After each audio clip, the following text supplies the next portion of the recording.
foi aprovado na Comissão de Constituição e Justiça do Senado Federal o nome do ex-advogado-geral da União, André Mendonça, como ministro do Supremo Tribunal Federal. Entre os principais pontos em destaque, Mendonça diz saber a real diferença entre ser ministro de Estado e ministro do Supremo Tribunal Federal. Se eu pudesse linkar aqui outros temas, ele também fez a defesa a um Estado laico, ataques a demonstrações de oposição a delações premiadas e também evitou fazer algumas colocações que pudessem ser interpretadas como críticas ao próprio presidente da República, Jair Bolsonaro, que é o nome que o indicou a essa vaga. Segundo o levantamento feito nos bastidores, André Mendonça chegou à CCJ com apoio declarado de 29 senadores, mais de um terço da casa. Para garantir essa vaga, André Mendonça precisava da metade, mais um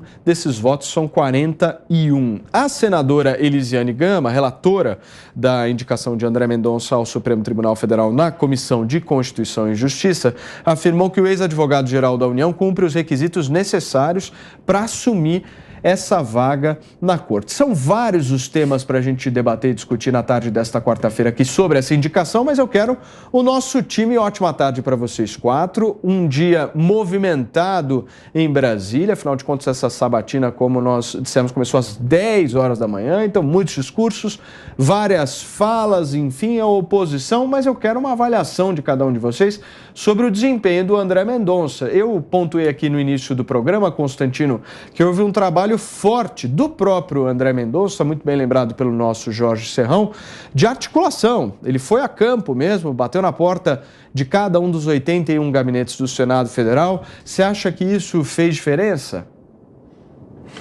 Boa tarde, Paulo. Com certeza fez, né? E ele teve muito tempo para isso, né? Ele teve 4 meses de calvário e ao mesmo tempo ele ganhou aí esse percurso todo para poder ir convencendo os senadores por conta da demora do Alcolumbre. Foi uma boa sabatina, ele respondeu de forma bem objetiva. Agora, é um ato político, como você mesmo colocou, e com discursos até eleitorais ali de alguns, mas é muito curioso isso, porque eu fico pensando, claro que a sabatina em si é política e é um filtro também político para a escolha, que é uma prerrogativa do presidente. Mas tem aqueles 2 quesitos básicos, né? Notório saber jurídico, ele preenche, reputação ilibada, ele preenche. Mas o mais importante, se eu fosse um senador, eu não desejo isso a mim, mas se eu fosse um senador, eu ia virar e falar assim: o senhor promete seguir a Constituição? E ninguém faz muito essa pergunta, porque não interessa ou não deveria interessar tanto o que ele pensa sobre diversos assuntos, né? O que você pensa sobre isso, aquilo e aquilo?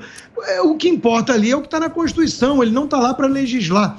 E aí eu chamo a atenção aqui para o momento, para mim, mais assustador da sabatina. O senador Fábio Contarato, né, dizendo que, além de meia culpa, ele achar que é uma culpa pela metade e não uma culpa minha em latim, né, tudo bem, até aí a própria relatora diz que a cada mulher morta 2 são negras, então deixa essas gafes de lado. Mas eu estou mais preocupado com o conteúdo mesmo, né? O senador Fábio Contarato querendo saber sobre a decisão da homofobia, do casamento gay, que é uma parte que lhe interessa, tudo bem, ele é militante nessa pauta, mas ele mostrou ali total descaso, desprezo mesmo pela Constituição. Ele quis saber se o ministro do Supremo seria um ativista, seria alguém que está disposto a empurrar a história e, às vezes, ir contra a maioria ou a Constituição, né? Então, é uma visão muito rasa e muito assustadora que alguns senadores têm, e até alguns ministros que já estão no Supremo, da sua função ali. E isso, para mim, é que mostra o atraso do Brasil em relação, por exemplo, a uma Corte Suprema americana. É temerário. Outra coisa que eu queria chamar a atenção só é que Estado laico, sim, e por isso mesmo tem que ser um bom juiz, que vai seguir a Constituição, né? Mas não um Estado anticristão. E às vezes eu fico com a sensação muito clara do preconceito que existe ali contra o cristianismo, né? De muitos que se acham iluminados, e eles acham que a crença religiosa teria que ser guardada muito a 7 chaves para o foro íntimo e nunca revelada em público. É como se as suas crenças religiosas não pudessem impactar suas crenças morais e, portanto, suas decisões sobre políticas públicas. Veja, é curiosíssimo isso, porque alguns enchem a boca para se dizer iluministas. Eles são de uma crença, de uma religião, só que uma religião secular, política, uma ideologia. E eles, como mostrou o próprio Contarato, não se importam de empurrar a história na direção daquilo que eles consideram um destino louvável para todos. É muito preocupante que, nesse tempo todo de sabatina, tenha tido tão pouco momento em que algumas pessoas virassem e falassem apenas que a função é resguardar, é ser o guardião da Constituição. Enchem a boca para falar a palavra Constituição muitas vezes, mas como demonstram pouco apreço pela nossa Carta Magna. Ô Consta, mas quem colocou esse tema da pauta comportamental em discussão em relação a essa indicação não foi o próprio presidente da República, Jair Bolsonaro, quando ele coloca como um dos critérios de escolha dele alguém terrivelmente evangélico? Porque realmente essa discussão ela não estava em pauta, mas quando o próprio presidente da República coloca isso como um critério, naturalmente não vai haver uma discussão assim? Em parte, sim, assim como outros antecessores do presidente usaram critérios progressistas, identitários e por aí vai.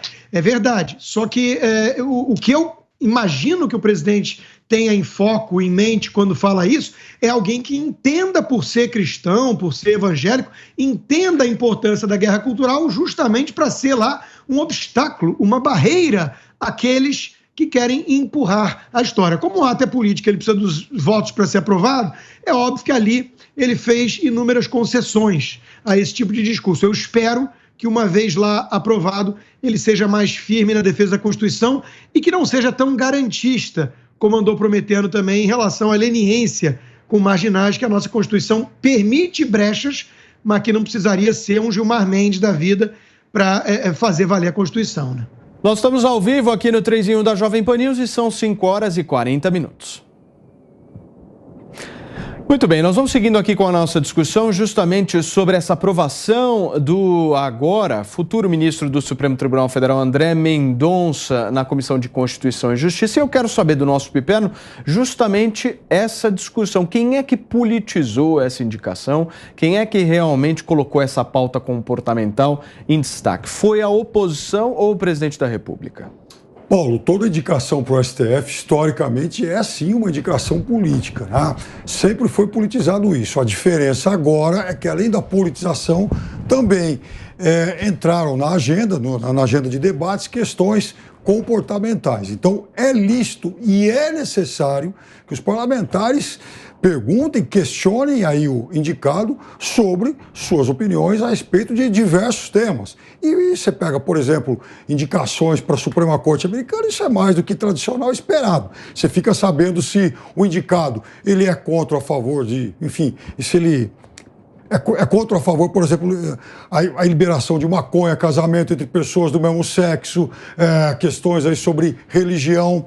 Eu acho, por exemplo, que o André Mendonça ele foi bem no momento em que... E veja, eu jamais fui favorável à aprovação do nome dele. Acho que ele passou por um calvário, sim, por obra de um senador, o Alcolumbre, no caso, que agiu de forma vingativa e guiado por retaliação política em relação às suas desavenças com o presidente da República. Agora, o nome do André Mendonça jamais me agradou. Gostaria de saber mais, por exemplo, sobre o porquê do uso da Lei de Segurança Nacional enquanto ele era ministro, né? Ele, por exemplo, tentou enquadrar até o youtuber Felipe Neto, né, nesse entulho autoritário. Ele, como eu já disse aqui algumas vezes, ele tentou enquadrar nesse entulho, aquele professor autor do outdoor, Bolsonaro não vale um piqui ruído, como se isso fosse uma questão tão ofensiva, né? Por exemplo, a questão dos dossiês contra os antifas. Então, algumas questões que eu realmente não consegui mais elementos sobre o que pensa o ministro. Outra coisa, só para a gente pegar um exemplo nessa questão de separação entre religião e Constituição. E, por sinal, ele diz que defende lá um Estado laico, que lá no Supremo, embora ele seja lá um devoto da Bíblia e tal, o Supremo para ele é o livrinho, é a Constituição, né? Deus acima de tudo, mas a Constituição acima de todos, afinal de contas. E aí eu queria saber, por exemplo, a gente viu há pouco tempo aí um líder religioso importante. Só para ir concluindo aqui, Piperno, porque nós estamos ao vivo aqui no 3 em 1 da Jovem Pan News. 5 horas e 43 minutos, nós estamos discutindo aqui na Jovem Pan a aprovação na Comissão de Constituição e Justiça do nome de André Mendonça para a vaga de ministro do Supremo Tribunal Federal. Pipeno, conclua o seu comentário. Então, líder religioso importante, o apóstolo Valdemiro Santiago, que algum tempo atrás, num dos seus programas de televisão, ele que tem, enfim, programas lá da igreja dele e tal, ele chegou a oferecer para o público um tal de um feijão milagroso, vendido aí por R$1.000 o grão, que supostamente curaria Covid. Esse processo ele continua rolando. Então eu gostaria de saber se, por exemplo, uma questão dessa chegar ao STF, qual seria a posição do ministro? Ele enquadraria isso, por exemplo, em charlatanismo ou em liberdade de expressão, até porque, segundo ele, liberdade de expressão não é um valor absoluto. Então, fiquei com essas dúvidas. Muito bem, Serrão, eu fiquei com uma outra dúvida, eu gostaria que você pudesse me responder. Qual foi o medicamento que o Davi Alcolumbre tomou? Porque ele estava numa leveza, numa tranquilidade, numa felicidade que me deu inveja. Saudações, meus amigos e amados haters. Não sou médico, não sou farmacêutico, nem sou curandeiro, mas fiquei com uma impressão de que o remedinho que ele tomou foi o remédio da oligarquia que manda em Brasília. Ele levou uma enquadrada de leve, mandaram ele parar com a briga que ele começou e entrar levinho para essa sessão que era combinada para aprovar o nome de André Mendonça na Comissão de Constituição e Justiça do Senado. Vamos lembrar, André Mendonça, ele é um homem do establishment em Brasília. Ele faz parte, nome conhecidíssimo, na chamada Turma da Esplanada. Também tem muito poder, num órgão que tem muito poder, chamado Advocacia Geral da União. Já pode até pedir música no Fantástico 3 vezes, porque a AGU emplacou 3 ministros, 3 advogados gerais da União no Supremo Tribunal Federal. Primeiro Gilmar Mendes, depois José Dias Toffoli e agora André Mendonça. Isso aí é um corpo monolítico da tecnoburocracia em Brasília. Não brinque com a Turma da Esplanada. Parece que o nosso ex-presidente do Senado, Davi Alcolumbre, presidente da CCJ, resolveu brincar com essa turma e levou a chamadinha dele do final das contas. Agora, a frase mais importante dessas 7 horas de vai para cá, vai para lá, senadores aparecendo, fazendo campanha, fazendo pregações ideológicas, a frase mais importante foi dada pelo presidente da CPI do Covidão, Omar Aziz, que declarou o seguinte: abaixo de Deus, só o Supremo Tribunal Federal no Brasil. Isso aí é a prova de que quem está mandando e vai continuar mandando é o Supremo Tribunal Federal, em detrimento dos outros poderes.